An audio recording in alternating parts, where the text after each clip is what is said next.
give you a few minutes and then we'll wrap. Okay, so as I said before, the French decapitated their king, and this led to the British becoming very concerned about the French dabbling in elective politics. So the British invaded France to put back on the throne the French monarch, and France at that point comes to the U.S. and says, okay, we helped you, time for you to help us. And the Americans officially declared something called neutrality. So you might wonder, well, what did the French expect? Did they actually expect American soldiers to cross the Atlantic and defend the French homeland? No. An alliance, what the French asked us to do was help defend their French possessions that were still in the Caribbean. That's it. Just defend the French West Indies, which is basically Haiti. Defend that from the British. That's it. That's all they asked. And we said no. We said no. And I've listed here, our official position was neutrality. In other words, we weren't going to help the British either. We're going to stay out of it.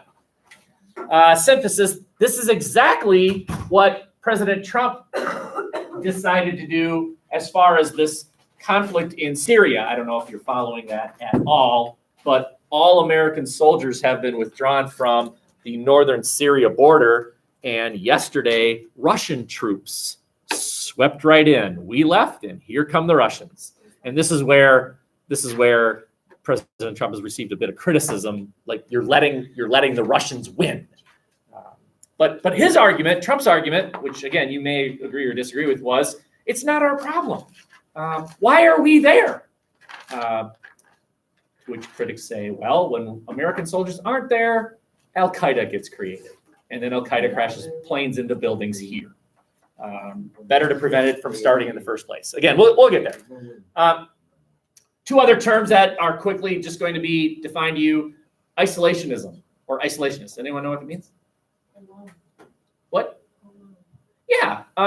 It's not our role. It's not our problem. You French and British go kill each other. We're not getting involved. It's not our problem. We'll just stay here, protected by two huge bodies of water, and you just go kill each other.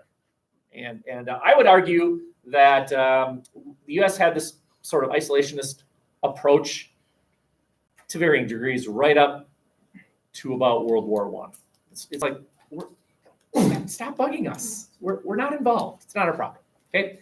The last topic, the last term is called realpolitik, which does not look like an English word.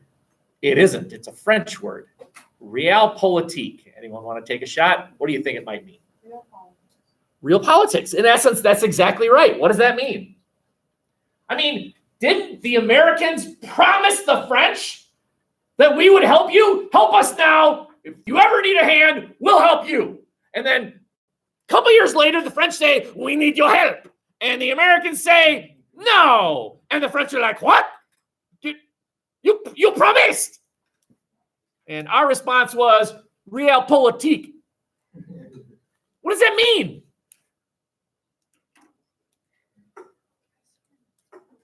It literally means real politics. What does that mean? What do you think? What would the benefit be of the Americans getting involved in a war against Britain, helping France? What would we get out of it? Nothing! Nothing! There's your answer. Should we help morally? Is it the right thing to do? Yeah. But the answer is no. Eat it! Right? Realpolitik answers this question. What do we get out of it? Why should we help you? And the French response was, because we helped you. Yeah, that was nice of you. Thank you. But we're not doing it because it's the right thing to do. Right? Think about it this way. Let's say right about there, right? You see this little body of water there? That's Lake Victoria. Just north of and west of that is a little country called Rwanda.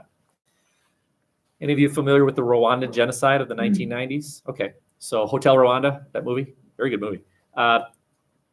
These two groups, the Hutu and the Tutsi, slaughtered each other with knives, machete knives, right? Awful, terrible. Should the U.S. have sent soldiers to prevent it? No. Why not? Okay, now, by the way, that's your opinion. That's your opinion. Apparently, you two wouldn't have helped the Jews during World War II either. That's different. Why? Why is it different? I don't know. Why? Because Japan attacked us. Yeah, and that has something to do with the Jews in what way? Germany They were attacked on us. the German They side, declared weren't war they? on us.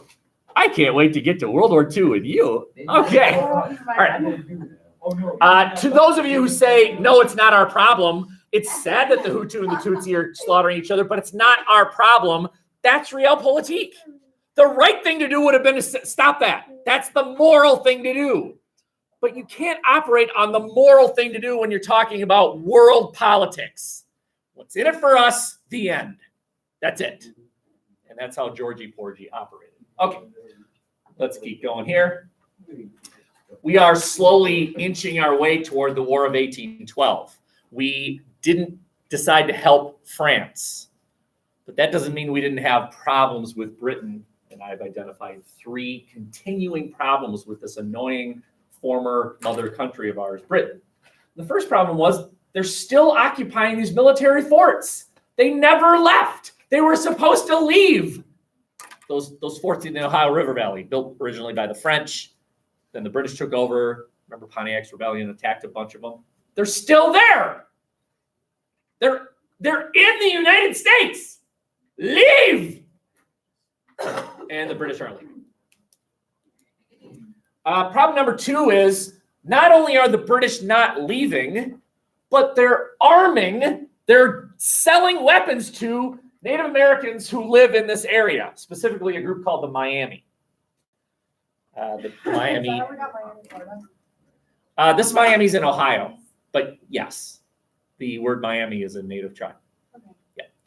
Did you know there was a Miami in Ohio? No. No, you do. Okay, so not only are the British there, but they're arming Native Americans who are in the area, and this actually did lead to a military confrontation. 1791, the Miami attacked U.S. soldiers, which was followed 3 years later with another battle, the Battle of Fallen Timbers, where the Americans wiped out the Miami. And get used to this, signed a treaty. This is the Treaty of Greenville. And in this treaty, the Americans agreed to take all the land from the Miami, and in exchange, the Miami agreed to give all the land to the U.S. So, fair trade. I'll agree to take it from you, and in exchange, you'll agree to give it to me. And if you think, gee, that doesn't seem fair at all, realpolitik. There it is. What's in it for us? Okay. Our third problem with the British was, yeah, we weren't helping to defend Haiti for the French, but that doesn't mean we weren't trading with them. We were. The U.S. continued to engage in trade with the French. And what the British did, so you can see Haiti, here's Haiti. Haiti has huge amounts of sugar that they would export to the United States, starting the crazy sugar addiction, right? 2 things that the British did. Let's skip the first one for now and look at the second one. What the British did was they would stop an American vessel on the way to Haiti. They'd stop it. They'd board it. They'd take everything off of it. They might even sink the boat or take the boat. Okay? Remember now, the United States is not at war with Britain yet. And yet, here are the British stopping trade between the United States and France, French colony.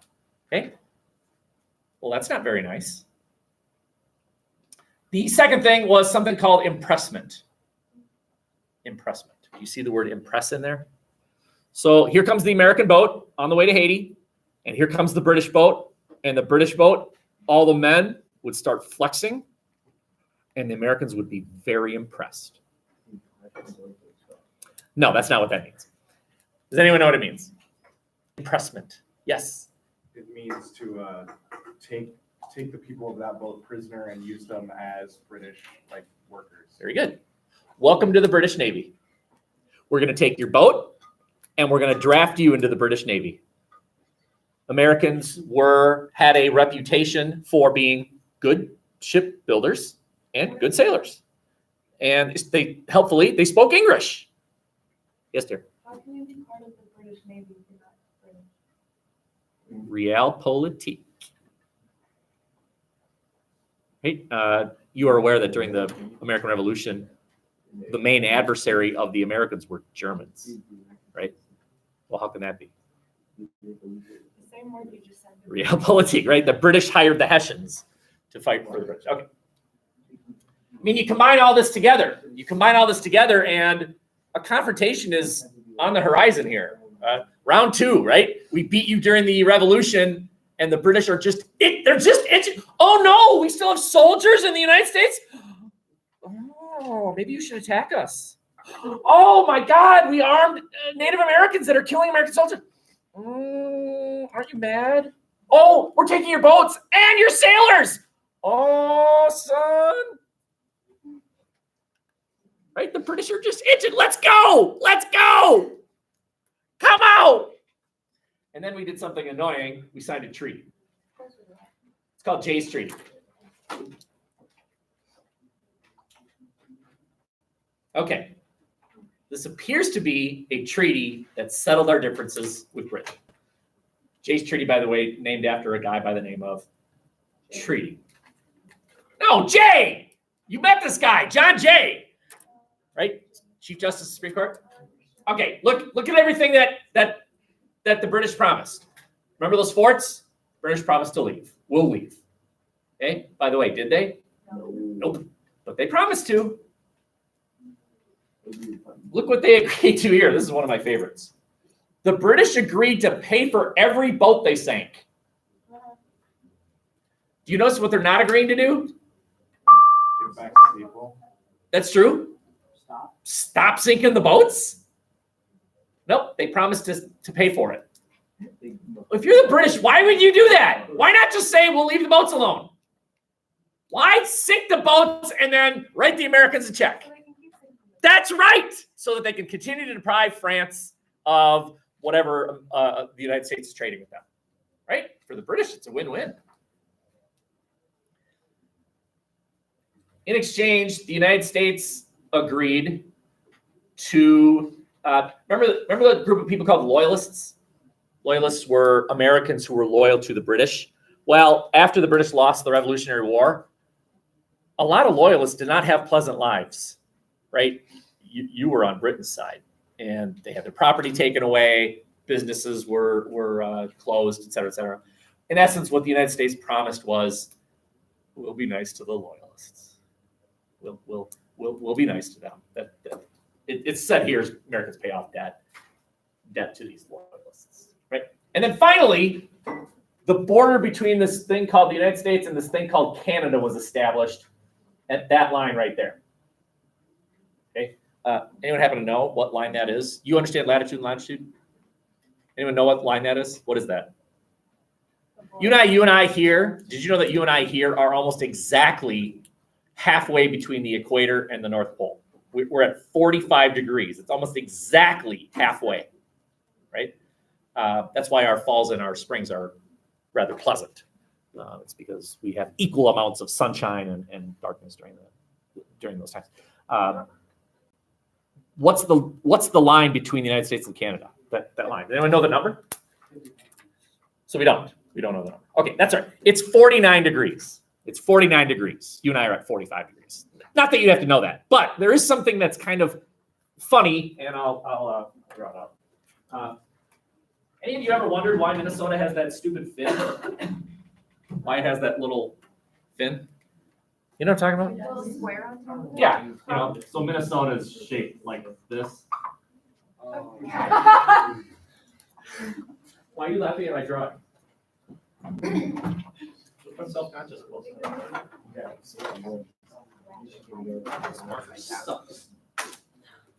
Okay. Can't even see that. So Minnesota has that little, fin. That is an awful drawing. Okay, and it's because, so this is the actual way it is, but here's what they thought. They drew a line at 49 degrees, and back then, map makers were the bomb. Today it's lawyers and rock and roll singers and stuff like that. But back then, map maker. That's how you made your money. Well, they hired a pretty bad one because this one drew a map that had this thing called Lake of the Woods, LOTW, Lake of the Woods, as south of the 49th parallel, right? Which it isn't. It's north of that line. It's right here. Have you ever been there? Great fishing. That's where it is. But this guy drew it south of that line, and so the United States officially owned the lake. Okay? Well, then later on, some other map maker said, wow, this lake is north of that line. And of course, then Canada said, well, then that's ours. And the United States said, no, it's ours. And so they fixed it. There it is. That's the northernmost point if you exclude Alaska. It's the northernmost point of the United States. It's higher than Maine. Yes. The world is round. The world is round. You and I are more north than Maine.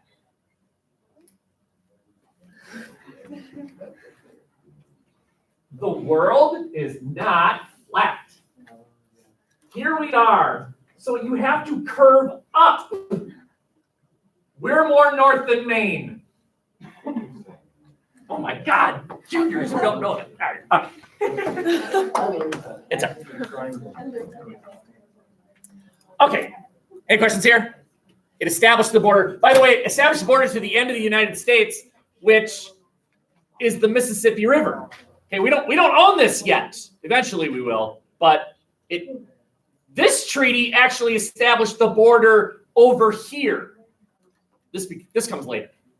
Okay, so it established the border between the United States and Canada over here, to the end of the United States, which is the Mississippi. The rest comes later.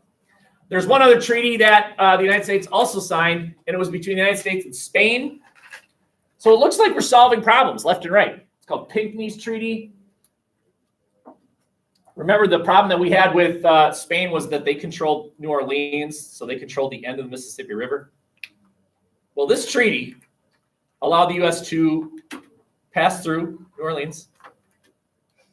That's that navigation. It also drew a line, this line right here, and said everything north of that line belonged to the United States, and everything south of that line was called Florida, and Florida belonged to Spain. Okay. And then the last thing it says here, right of deposit. It simply means that the United States was would be allowed to use New Orleans as a city where the U.S. could store goods. Okay. So we had the right to navigate the Mississippi River all the way through. We had the right to use New Orleans as a depository spot, and we finally settled the border between the United States and Spanish Florida. This isn't the end of the story, though, because there's a native tribe that lives there that says, I don't care who you think owns this. We own this. We live here. And so the U.S., we're going to have to deal with that group that considers this their homeland. Well, they give that up and we can take it. We'll just sign another treaty. You've brilliantly predicted what happens. Amazing. Okay. Any questions here? Last slide. There's really no notes to take. That's the whole slide right there. George Washington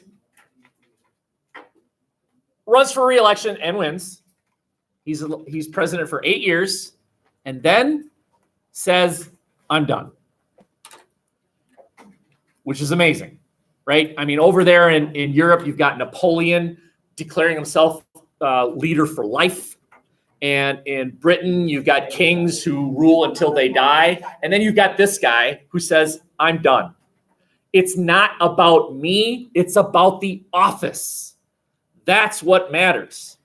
he could have run again. There was nothing in the Constitution that said that he could not have run again. And he would have won. I'm making a bold prediction here, but extraordinarily popular person. I think there's a mountain that looks like his face or something, right? Could have won, but he didn't, which in my opinion adds to the brilliance of the man that he says, nah, I'm done. Okay, so he establishes this idea called a two-term tradition. And every president after him would also honor the two-term tradition, even though they didn't have to. Everyone except one. Okay. Now, George Washington, rides off into the sunset, but before he does, he writes this letter. And he says, basically, to every future president, I've got 3 pieces of advice. 3 pieces of advice. So what I'm going to do is list them, and then we as a class are going to say, how'd we do? I'm not even saying he's right, but he says 3 pieces of advice. Number 1, don't form political parties. All they do is argue. 0 for 1. Number 2, don't have debt. Big 0 for 2. And then number 3, don't get involved with Europe. 0 batting average. Okay. By the way, I just want to make this comment. It doesn't mean he's right. I mean, is debt bad? Is debt bad? I wouldn't be owning a house if it wasn't for debt. I wouldn't have gone to college if it wasn't for debt. There's no way my 2 boys would be in college right now if it wasn't for debt. There is good debt. Good debt is where you borrow money, but the return, what you're borrowing for, will end up paying for the debt and more, right? I accumulated to go to college, and here I am. All right, not sure about that one. But I borrowed money, and now I have, a nice bathroom and a tub and a dog and a yard, right? There's no way I would have been able to do that without debt. Is the United States in debt? Big time. But we have the world's best military, pretty nice roads, fairly safe country. Is it perfect? No. A lot of road construction. Okay. Just don't conclude that debt is bad. Debt to buy a TV, dumb. Debt to go on vacation, stupid. But debt to buy a dog. The dog is part of the house, right? But you didn't buy the house with the dog. No, the house did not. Yeah, that's right. The dog didn't come with it. Okay. All right, very good. So you are now going to your correct spot where you'll discover who your partners are, right? So 1s, 2s, 3s, 4s, 5s, 6s, and 7s right there. Oh, you can take that.